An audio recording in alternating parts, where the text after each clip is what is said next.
नमस्कार दोस्तों, मैं अपने YouTube channel easy summer classes पे स्वागत करता हूं। मैं आज को 12th क्लास के केमिस्ट्री के सॉलिड स्टेट चैप्टर से जो ठोस अवस्था चैप्टर है, इससे मोस्ट वीवीआई क्वेश्चन करा रहा हूं, जो आपके एग्ज़ाम में बहुत ही हेल्पफुल साबित होगा। इसी प्रकार क्लास 10 से लेकर 12th तक की सभी वीडियो को लेसन वाइज देखने के लिए मेरे YouTube channel easy summer classes को सब्सक्राइब करें और बेल वाला आइकन को प्रेस करें, ताकि मेरे हर वीडियो का नोटिफिकेशन आप तक आसानी से पहुंच सके।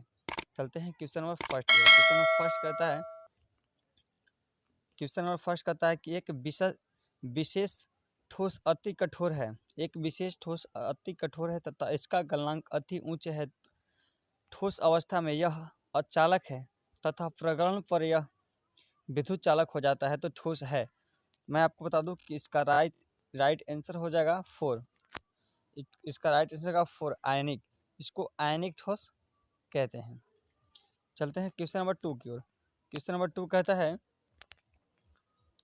कहता है कि किस प्रकार के ठोस विद्युत चालक अघात वर्धनीय और तन्य होते हैं।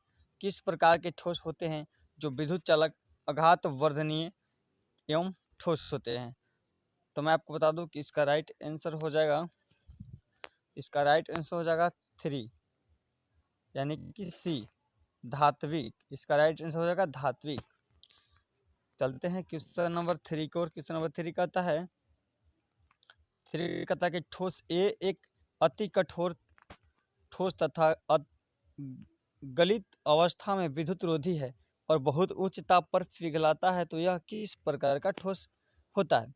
ठोस ए एक अति कठोर तथा गलित अवस्था में विद्युत रोधी और बहुत उच्च ताप पर पिघलता है, तो यह किस प्रकार के ठोस होगा। तो मैं आपको बता दूं कि इसका राइट आंसर हो जाएगा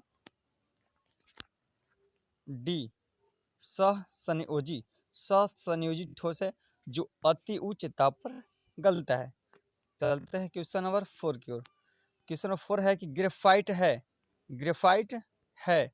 तो मैं आपको बता दूं कि इसका राइट आंसर हो जाएगा सी, संयोजी ठोस। ग्रेफाइट क्या है, तो संयोजी ठोस है। इसका राइट आंसर सी। चलते हैं क्वेश्चन नंबर 5 की ओर। क्वेश्चन नंबर 5 कहता है कि निम्न में कौन सा संयोजक क्रिस्टल है। निम्न में कौन सा संयोजक क्रिस्टल है। तो मैं आपको बता दूं कि इसका राइट आंसर हो जाएगा सी, क्वार्टज। इसका राइट आंसर होगा सी, क्वार्टज है जो संयोजी क्रिस्टल है। चलते हैं क्वेश्चन नंबर 6 की ओर। क्वेश्चन नंबर 6 कहता है कि प्लास्टिक है। तो ऑप्शन देख सकते हैं कि आयनिक ठोस, धात्विक ठोस, संयोजी ठोस। तो मैं बता दूं कि इसका राइट आंसर हो जाएगा डी, इनमें से कोई नहीं। जो प्लास्टिक है वो इनमें से कोई नहीं है। चलते हैं क्वेश्चन नंबर 7 की ओर। क्वेश्चन 7 कहता है कि सोडियम क्लोराइड क्रिस्टल की संरचना होती है। सोडियम क्लोराइड क्रिस्टल की संरचना होती है। सोडियम क्लोराइड क्रिस्टल की संरचना होती है, यानी कि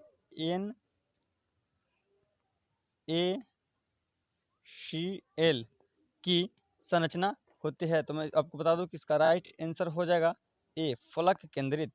NaCl की रचना होती है फलक केंद्रित। चलते हैं क्वेश्चन नंबर 8 की ओर। क्वेश्चन नंबर 8 कहता है कि फलक केंद्रित घनीय जालक में एकक कोशिका में परमाणुओं की संख्या होती है। फलक केंद्रित घनीय जालक में एकक कोशिका में परमाणुओं की संख्या होती है। मैं आपको बता दूं कि इसका राइट आंसर हो जाएगा 3, यानी कि सी, 4। इसका राइट आंसर होगा 4। चलते हैं क्वेश्चन नंबर 9 की ओर। क्वेश्चन 9 कहता है कि 58.5 ग्राम NaCl में एकक कोशिकाओं में लगभग संख्या होगी। 58.5 ग्राम NaCl में एकक कोशिका की लगभग संख्या होगी। तो मैं आपको बता दूं कि इसका राइट आंसर हो जाएगा ए। इसका राइट आंसर ए, 1.5 × 10⁻23। चलते हैं क्वेश्चन नंबर 10 की ओर।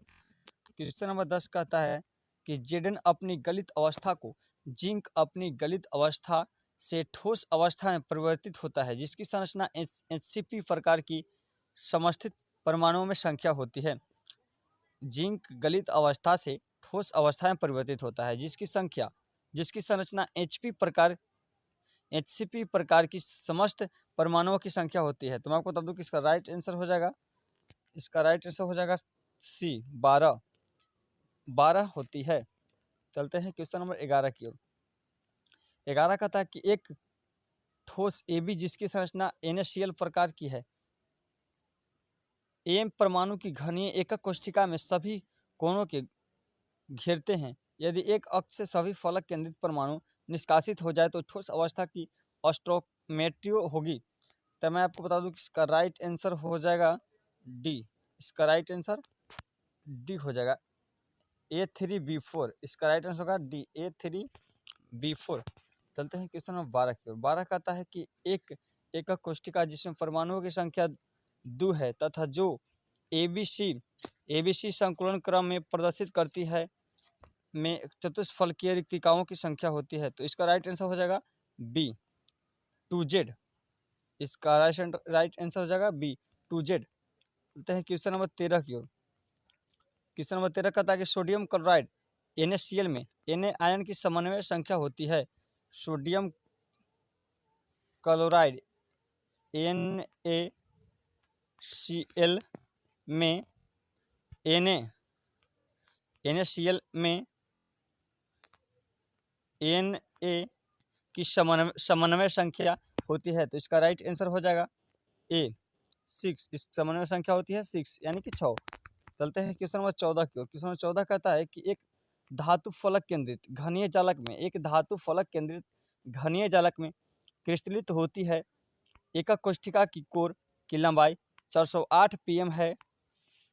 धातु परमाणु का व्यास कितना होगा? तो मैं आपको बता दूं कि इसका राइट आंसर हो जाएगा, इसका राइट आंसर हो जाएगा ए 288 pm, 288 pm।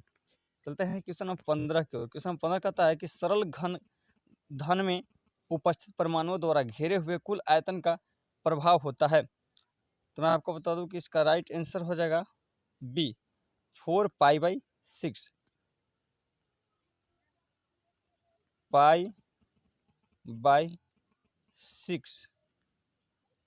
π/6।